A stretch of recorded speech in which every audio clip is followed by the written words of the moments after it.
அனைவருக்கும் வணக்கம். இன்றைய ஆரோக்கிய தலைப்புல நாம என்ன தெரிஞ்சுக்க போறோம் அப்படின்னா, தினமுமே நீங்க ஒரு முட்டைய நீங்க சாப்பிடுறதுனால உங்களுக்கு என்ன மாரியான சத்துக்கள் கிடைக்கும்? உங்களுடைய ஆரோக்கியத்துல ஏற்படக்கூடிய நன்மைகள் என்ன அப்படின்றத பத்தி தான் தெரிஞ்சுக்க போறோம். பொதுவா காலை உணவு அப்படிங்கிறது கண்டிப்பா ஒரு சத்தான உணவா இருக்கணும். அதத்தான் எல்லாருமே விரும்புறாங்க. ஆனா, இன்னைக்கு இருக்கக்கூடிய இந்த பரபரப்பான சூழ்நிலையில காலை உணவை நெறைய பேர் ஸ்கிப் பண்ணிட்டு தான் போயிட்டுருக்காங்க. ஸோ யாரெல்லாம் காலை உணவ நீங்க ஸ்கிப் பண்ணிட்டு இருக்கீங்களோ, கண்டிப்பா நீங்க நோட் பண்ணிக்கோங்க. உங்களுக்கு தேவையில்லாத என்ன ஏதுன்னே தெரியாத நோய்கள்லாம் வரதுக்கான வாய்ப்புகள் இருக்கு. ஸோ காலையில உணவை எப்போதுமே நீங்க தவிர்க்க வேண்டாம். அதே மாரி காலை உணவு நீங்க சாப்பிடும் பொழுது, அது சத்தான உணவா இருக்கிற மாரி பார்த்துக்கோங்க. அந்த சத்தான உணவுல ஒண்ணு தாங்க முட்டை. தினமுமே நீங்க ஒரு முட்டை சாப்பிட்டீங்க அப்படின்னா, அந்த நாளுக்கு தேவையான, அந்த உடல் முழுக்குக்கும் தேவையான ஆற்றல் கண்டிப்பா கிடைக்கும். ஸோ முட்டை உணவுகள் எளிதில செய்ய முடியக்கூடியது தான். ஸோ காலை உணவுல தினமும் ஒரு முட்டைய நீங்க சேர்த்துக்கிட்டீங்க அப்படின்னா, என்னென்ன நன்மைகள் கிடைக்கும் அப்படின்றத பத்தி நம்ம தொடர்ந்து பார்க்க போறோம். ஸோ நீங்க காலையில உங்களுடைய குழந்தைகளுக்கு உணவா முட்டை கொடுக்குறீங்களா? அப்படி கொடுக்கக்கூடியவங்களா இருக்கீங்கன்னா, மறக்காம வீடியோக்கு ஒரு லைக் பண்ணுங்க. அதாவது முட்டை அப்படின்னு சொன்னாலே எல்லாருக்கும் தெரியும். புரதச்சத்து அதிகமா இருக்கக்கூடியது. புரோட்டீன் வேணும் அப்படின்னாவே எல்லாரும் சொல்லுவாங்க, முட்டை சாப்பிடுங்க அப்படின்னு. ஏன்னா ஒரு முட்டையில நம்முடைய உடலால எளிதில எடுத்துக்கொள்ளக்கூடிய அதிக தரமான புரத சத்துக்கள் இருக்கு. அதில எத்தனை கிராம் பார்த்தீங்கன்னா, 6 கிராம் வரைக்கும் இருக்குங்க. விட்டமின் டி இதில அதிகமா இருக்கு. இது மஞ்சக்கருவுல விட்டமின் டி இருக்கு இல்லையா? அது எலும்புகளுக்கும், பற்களுக்குமே நல்ல வலிமைய கொடுக்கும். மேலும் இதில இருக்கக்கூடிய அந்த லூடின் மற்றும் சியாங்டின் போன்ற சத்துக்கள் எல்லாமே பார்த்தீங்கன்னா, கண் நோய்கள் வராம தடுக்கும். கண் புரை ஏற்படாம தடுக்கும். முட்டை உடல் எடைய குறைக்கிறதுக்கும் உதவி செய்யும். நம்ம அன்றாட உணவுல நமக்கு வெயிட் கெயின் ஆகணும் அப்படின்னாலும் நீங்க முட்டை எடுத்துக்கலாம். ஸோ கண்டிப்பா டயட்ல இருக்கக்கூடியவங்கலாம் முட்டை சாப்பிட்றத நீங்க பார்த்துருப்பீங்க. முட்டை நம்மளுடைய உணவுல தாராளமா சேர்த்துக்கொள்ளக்கூடிய ஒரு விஷயம். ஸோ முட்டை சாப்பிட்டா எந்த நோயும் வந்துடுமா அப்படின்லாம் நினைக்காதீங்க. ஏன்னா முட்டை சாப்பிட்றதுனால எந்த விதமான நோயும் வராது. அது ஒரு ஆரோக்கியமான ஒரு நிலையை தான் நமக்கு ஏற்படுத்தி கொடுக்கும். ஸோ முட்டை நீங்க விரும்பி சாப்பிடுவீங்களா? உங்களுக்கு முட்டை பிடிக்குமா? அப்படின்னு மறக்காம கமெண்ட் பண்ணுங்க. பொதுவாகவே முட்டை பார்த்தீங்கன்னா, அதிகமான உடல் உழைப்பு செய்யக்கூடியவங்க, கடுமையான உடற்பயிற்சி செய்யக்கூடியவங்க, இவங்கலாம் ஒரு முட்டை ஒரு நாளைக்கு 6 முட்டையில 6 வெள்ளைக்கருவையும் 2 2 மஞ்சக்கருவை மட்டும் எடுத்துக்கிறது அவ்வளவு நல்லதுங்க. ஸோ கண்டிப்பாக இந்த மாதிரி முயற்சியில் இருக்கக்கூடியவங்களாம் கரெக்டாக நோட் பண்ணிவிட்டு ஃபாலோ பண்ணிக்கோங்க. முட்டையில் புரதம் மட்டும் கிடையாது. ரிபோப்ளோவின் கூடவும் இருக்குது, ஃபோலேட் இருக்குது, இரும்புச்சத்து இருக்குது, பாஸ்பரஸ் இருக்குது, செலீனியம், மெக்னீஷியம், விட்டமின் ஏ, இ, பி6 இது எல்லாமே அதிகமாக இருக்குங்க.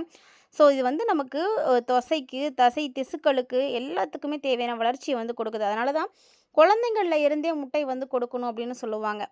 முட்டையில் பார்த்தீங்கன்னா, எலும்பினுடைய ஆரோக்கியத்துக்கு தேவையான எல்லா சத்துக்களும் இருக்குது. அதாவது விட்டமின் டியும் கால்சியமும் நிறைந்து இருக்குது. ஸோ தினமும் நீங்கள் முட்டை சாப்பிட்டீங்க அப்படின்னா, உங்களுடைய உடம்பு பார்த்தீங்கன்னா நல்ல வலிமை பெற ஆரம்பிக்கும். அதுவும் குறிப்பாக எலும்புகள் நல்ல வலிமையாகுங்க. முட்டையிலையும் லுடின் அப்படின்ற ஒரு பொருள் இருக்குது. இது என்ன பண்ணும் அப்படின்னா, நம்மளுடைய உடலில் கண்ணிலேருந்து கருவிழி செயலிழப்பு, கண்ணிலேருந்து வரக்கூடிய எந்த பாதிப்புகளையும் ஏற்படுத்தாமல் கண்ணுக்கு நல்ல ஒரு ஆரோக்கியத்தை கொடுக்கும். அது மட்டும் இல்லாமல் முட்டையில் இருக்கக்கூடிய கோலைன் அப்படின்ற பொருள் மூளையுடைய செயல்பாட்டை சிறப்பாக செயல்பட வைக்கும். ஸோ அதனால் கண்டிப்பாக உங்களுடைய குழந்தைகளுக்கு நீங்கள் தினமும் ஒரு முட்டையாவது கொடுங்க.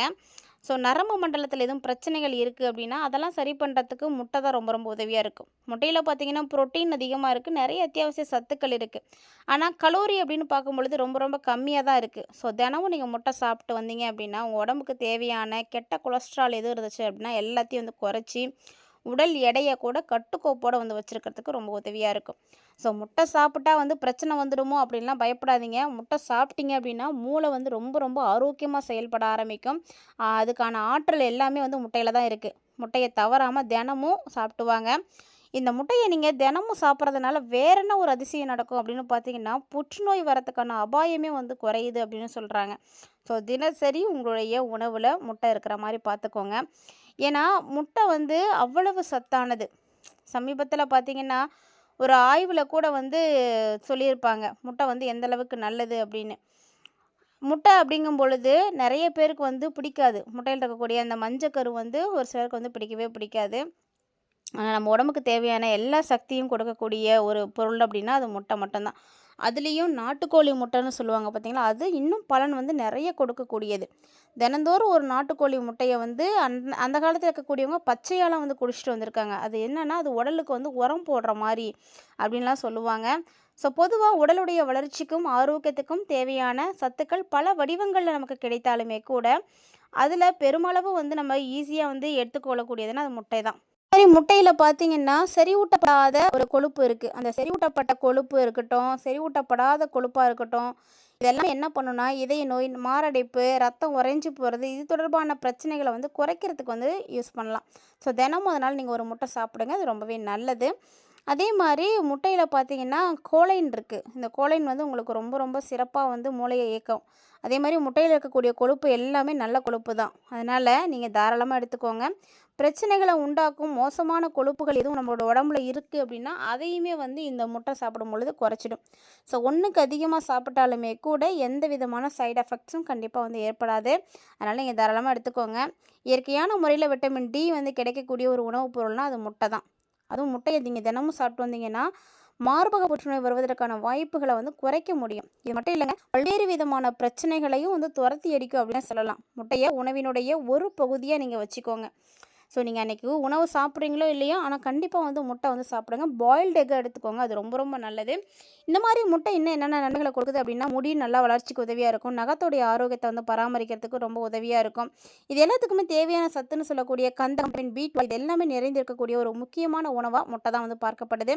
ஸோ உங்களுக்கு வந்து முடி உதிர்வானது இருக்குது, இந்த பிரச்சனை அதிகமாக இருக்குது அப்படின்னா கண்டிப்பாக கந்தகம் அதிக அளவு இருக்கக்கூடிய முட்டையை நீங்கள் சாப்பிடுங்க. உங்களுக்கு முடி கொட்ட பிரச்சனை பார்த்திங்கன்னா சீக்கிரமாகவே வந்து தீர்ந்து போயிடும். ஸோ இந்த மாதிரி சின்ன சின்ன விஷயங்களில் நீங்கள் மாற்றங்களை கொண்டு வரும் பொழுது உங்களுடைய ஆரோக்கிய ரீதியான மாற்றங்களை நீங்கள் தைரியமாக வந்து ஃபேஸ் பண்ண முடியும். ஸோ கண்டிப்பாக உங்களுக்கு நல்ல விஷயங்கள் நடக்கும். அதனால் யாருமே வந்து முட்டையை வந்து அவாய்ட் பண்ணாதீங்க. முட்டையை நீங்கள் வேறு எந்த வகையில் எடுத்துக்கிட்டாலும் சரி, ஆனால் அவித்து சாப்பிட்ற மாதிரி இருக்கக்கூடிய பலன் வந்து வேறு எதுலேயும் கிடைக்கவே கிடைக்காது. ஸோ அவித்த முட்டையை வந்து சாப்பிடுங்க, அதுதான் நல்லது. ஏன்னா அவித்த முட்டை அப்படிங்கிறது ஒரு சத்தான உணவு. இதில் பல்வேறு விதமான ஊட்டச்சத்துக்கள் இருக்குது. அவித்த முட்டையில் ஒரு சில முக்கியமான சத்துக்களும் இருக்குது, அதையும் நீங்கள் தெரிஞ்சுக்கோங்க. புரதம் அதிகமாக இருக்குங்க. புரதம் அப்படின்னாவே முட்டையோடைய வெள்ளையில் தான் அதிகமாக இருக்கும். அதுவும் தரமான புரதம் இதில் தான் அதிகமாக இருக்கும். ஸோ அதனால் கண்டிப்பாக நீங்கள் எடுத்துக்கோங்க. அவித்த முட்டையில் விட்டமின் டி வந்து ரொம்ப சிறப்பாக இருக்கும், எலும்புடைய ஆரோக்கியத்துக்கு ரொம்ப நல்லது. அதே மாதிரி இரும்பு சத்து இருக்கிறதுனால ரத்த சிவப்பு அணுக்களுடைய உற்பத்தியை வந்து அதிகமாக்கி கொடுக்கும். ஆக்சிஜன் உடல் முழுவதும் கொண்டு போகிறதுக்கு ரொம்ப உதவியாக இருக்கும். அதே போல் இன்னும் பார்த்திங்கன்னா செலினியம் அதிகமாக இருக்குது. இது வந்து உயிரணுக்களை வந்து சேதத்துலேருந்து வந்து பாதுகாத்து கொடுக்கும். இந்த மாதிரி நிறைய விஷயங்களை அவித்த முட்டை வந்து செய்து. ஸோ அவித்த முட்டையில் இருக்கக்கூடிய சத்துக்கள் என்ன, அதை சமைக்கிறதை பொறுத்து அதில் எப்படி மாறும் அப்படின்றதெல்லாம் நீங்கள் தெளிவாக பார்த்துருப்பீங்க. ஆரோக்கியமான உணவினுடைய ஒரு பகுதியான முட்டையை கண்டிப்பாக நீங்கள் வந்து தொடர்ந்து சாப்பிடுங்க, டெய்லியும் சாப்பிடுங்க. அட்லீஸ்ட் வாரத்துக்கு ஒரு சில நாட்களாவது நீங்கள் அவித்த முட்டையை வந்து சாப்பிட்றது ரொம்பவே நல்லது. மறக்காம ட்ரை பண்ணுங்கள். இந்த உங்களுக்கு பிடிச்ச லைக் பண்ணி ஷேர் பண்ணுங்கள், மறக்காம கமெண்ட் பண்ணுங்கள். மீண்டும் மற்றும் ஒரு சுவாரஸ்யமான ஆரோக்கிய தலைப்பில் சந்திக்கலாம்.